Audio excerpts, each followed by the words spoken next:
Oh, es wird Sommer, die Sonne kommt, kurze Kleider. Kurze Kleider, Haare, Beine.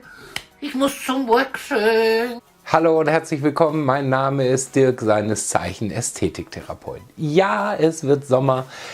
Ja, es ist wieder Waxing Time. Denkt sich jetzt manche Kollegin und sagt sich so, ja, was mache ich? Sugaring, Waxing. Sugaring ist nicht so meins, sage ich ganz ehrlich, ich bin mehr so ein Heißwachsvertreter. Aber da gibt es auch eine ganze Menge zu beachten, habe ich auch nicht gedacht. Aber es ist tatsächlich so einige Sachen, die man dabei beachten muss. Deswegen herzlich willkommen zu dem ersten Waxing-Video. Das heißt, es gibt ja schon ein Waxing-Video für den Rücken, da mache ich es schon, aber jetzt mal mit Vorbereitung. Das heißt, was brauchst du überhaupt? Worauf solltest du achten? Warum brauchst du es? Und wir haben sogar die erste Übung dabei. Also, bleibt dran, es bleibt spannend!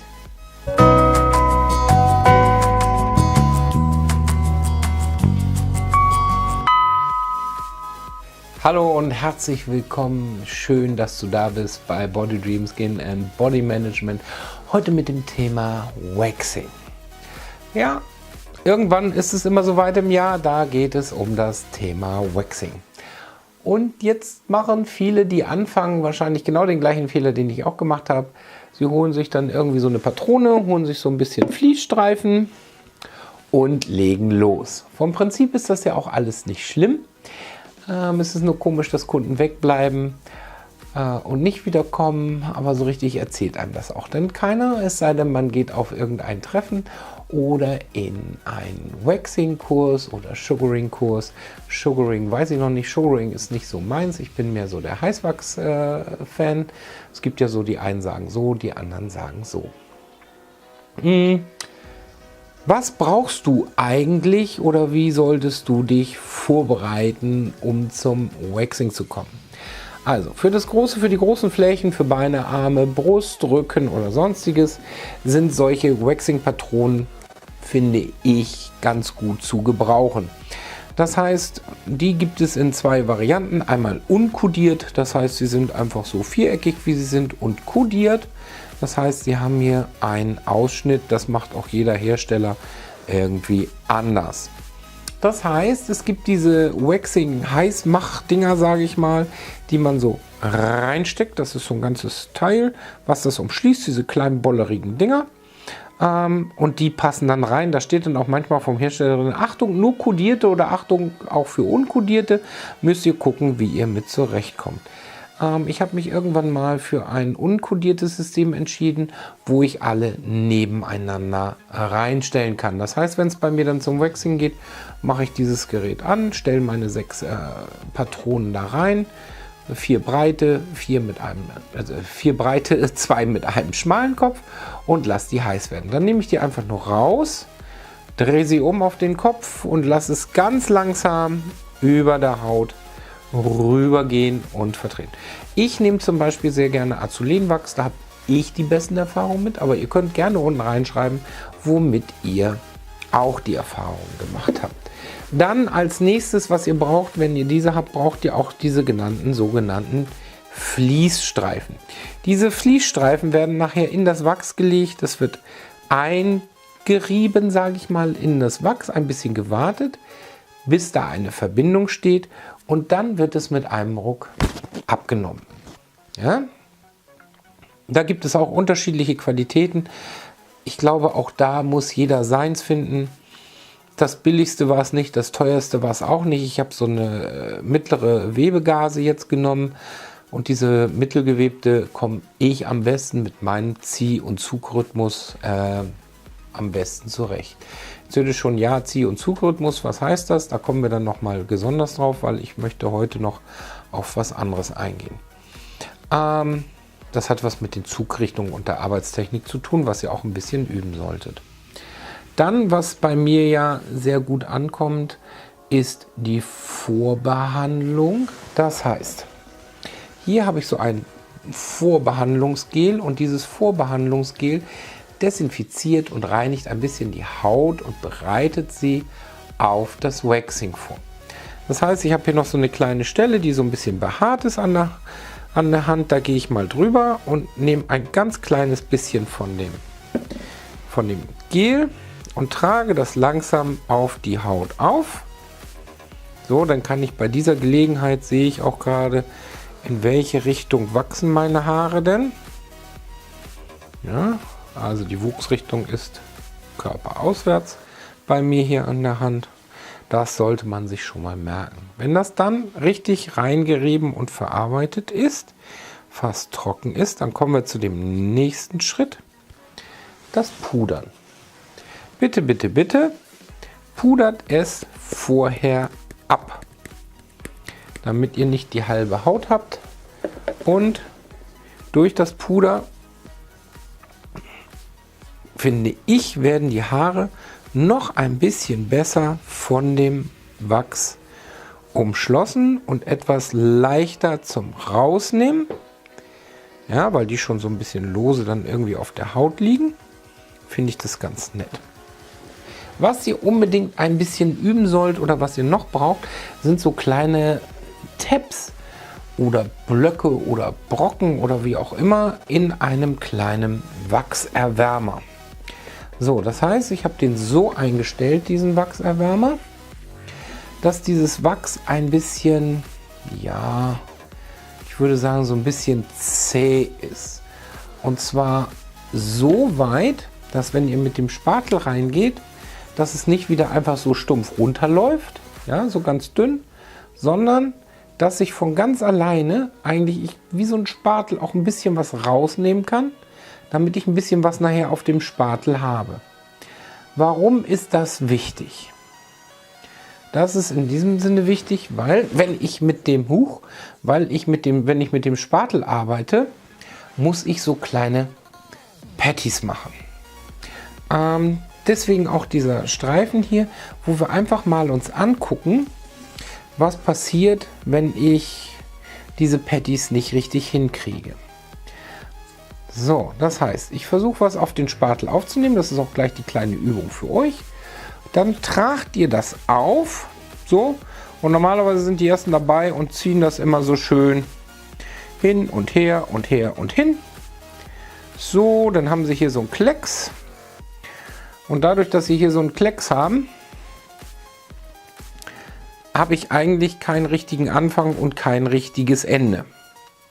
Ja, das heißt, wenn ich tatsächlich jetzt anfange, diesen Patty da runterzunehmen, dann müsste ich da irgendwie richtig poolen und was ranmachen. Deswegen, das, was ihr üben solltet, wo ihr euch wirklich mal so ein halbes Stündchen Zeit nehmt. Das heißt, ihr nehmt euren Wachs, nehmt ein bisschen was drauf, streicht den unten ab, dreht es einmal rum und dann tragt ihr den so fast 45 Grad Winkel einmal auf, nach da. So. Und macht einen Rand. Das heißt, hier habt ihr so einen etwas dickeren Rand. Das macht euch das Leben wesentlich einfacher nachher beim Hochnehmen von diesem Patty. So, das heißt, und ihr übt immer ein Stückchen weiter. Das heißt, das ist die schönste Übung, sich ein bisschen hinsetzen und versucht diese Patties immer etwas größer werden zu lassen. Das heißt, ihr braucht dann auch ein bisschen mehr Wachs. So, dann nehmt ihr das wieder drauf und nach vorne treiben. So. Schön, dass sich immer dieser Rand bildet. Ja? Je größer ihr die hinbekommt, desto einfacher ist nachher das Arbeiten. So, wenn ihr das einigermaßen habt und die Patties sind so fast Wachsstreifen groß, dann seid ihr schon ein ganzes Schritt weiter. Das dauert auch so ein bisschen, bis man das so hinkriegt, einigermaßen. Dann nehmt ihr 2 Handschuhe eigentlich. Da ich jetzt mir aber an der anderen Hand die Haare abnehmen will, nehme ich erstmal nur den einen Handschuh. So. Und übt auch das Patty machen mit dem Handschuh, weil das Gefühl ist ein bisschen anders. So, das heißt, wir haben jetzt ja schon mit dem Vorbehandlungsgel die Haare hier behandelt. Wir haben sie abgepudert und jetzt nehme ich natürlich einen neuen Stift, einen neuen Holzspatel. So, streiche den einmal ab. So. Und verteile hier genau so, wie wir es eben gerade gelernt haben, diesen Patty. Das braucht nicht viel größer sein das erste Mal. Denkt dran auch, dass wenn jemand das erste Mal hat, je größer ihr die Patties macht, desto größer ist auch die Hautreizung. Gerade in dem Teen-Bereich, es nützt nichts, wenn ihr alles voll macht und dann alles wie weltweit darunter. Man ist so ein bisschen vergleichen wie ein Pflaster abziehen. Das heißt, je größer das ist, desto schmerzhafter wird es. So, wenn wir uns das jetzt angucken, auch mit dem Handschuh schon mal gucken, hier drauf rumtesten und sagen, ui, das ist ja prima. Haben wir hier schon die tolle Kante, die uns auch nicht wegfusselt. Ziehen es an und nehmen das einmal weg. Ja? So. Und schon ist die ganze Sache hier erledigt. Das heißt, wir können noch mal üben. Wir haben dann noch ein paar Haare haben wir noch hier stehen. So, das heißt, ich gehe hier wieder rauf, nehme mir wieder was und verteile noch mal diesen Patty. So. Gleichmäßig. Bevor ihr das mit diesem Patty macht und auch an die Kundenhaut rangeht, solltet ihr einmal das Wachs nehmen, ja, so ein kleines Stück, und euch selber ein bisschen hier auf die Pulsader auftragen, sage ich mal. Und glaubt mir, wenn das zu heiß ist bei euch, dann findet der Kunde oder die Kundin das auch nicht so angenehm. Also, wenn es hier auf einmal rot wird und Blasen schlägt, dann wisst ihr, es ist viel zu heiß. Ansonsten, jetzt habe ich keinen Patty gemacht mit so einem schönen Rand und schon habe ich ein Problem, das hier runter zu bekommen. Deswegen übt es wirklich wunderschön mit diesem etwas dickeren Rand. Bringt die Haut auf Spannung. Deswegen habt ihr normalerweise ja 2 Hände. Bringt die Haut auf Spannung. Geht unter den Rand. Und wenn ihr das habt, dann geht es wieder einmal zack. Und schon hat sich das erledigt. Jetzt habt ihr gesehen, oh weia, jetzt klebt hier ja noch Wachs drauf. Was machen wir denn jetzt? Alles nicht so schlimm. Hier haben wir es jetzt erstmal schön glatt. Ja. Dann nehmen wir unseren Wachsentferner. Nehmen das Wachs da drauf, also den Wachsentferner, und holen uns den restlichen Wachs von der Haut runter. So, alle Wachsreste sind entfernt. Das ist natürlich auch doof. Ihr wollt natürlich auch keinen Kunden oder keine Kundin mit Wachsresten wegstellen. Und jetzt seht ihr schon selber, oh, weia, das ist aber auch was rot, das ist ja auch was gerötet, ne? Richtig schäbisch rot. Deswegen nehme ich zum Abschluss, um das Ganze noch abzuschließen, ein sogenanntes Epilatorium. Dieses Epilatorium ist dazu da, dass es tatsächlich aufgetragen wird, ein kühlendes Gel ist und nicht nur ein kühlendes Gel, sondern es hemmt sogar den Wachstum für die nachfolgenden Haare. So, ich versuche jetzt mal nur eine Hälfte zu machen, damit ihr das seht. So, pass auf, die eine Seite ist noch knallerot, hier trage ich es langsam auf und ihr seht schon, wie hier da, wo ich es auftrage, die Rötung langsam zurückgeht und die Haut sich entspannt. Das heißt, diese pflegenden Wirkstoffe werden natürlich auch sehr schnell aufgenommen und abgegeben in die Haut. So sieht man, glaube ich, ganz gut. Hier ist die Rötung schon runter, hier ist sie noch da. Das heißt, ich verteile das über alles und lasse das nochmal kräftig einziehen. Das heißt, wenn danach eine kleine Massage ist, fühlt sich der Kunde auch noch wohler bei euch. Ja, ich würde sagen, das war jetzt eine ganze Menge. vieles, was ihr euch überlegen solltet. Auch mit der Preiskalkulation. Guckt mal, was andere um euch nehmen. Guckt mal, wie eure Preiskalkulation ist. Denkt dran, das Lernen muss auch bezahlt werden, die Ladenmiete und. In diesem Sinne wünsche ich euch eine erfolgreiche Woche und wir werden noch uns den ganzen Körper mit Waxing vornehmen. Von den Füßen bis zur Nase. Und die Nase habe ich schon, ne? Hier, da, guck nochmal.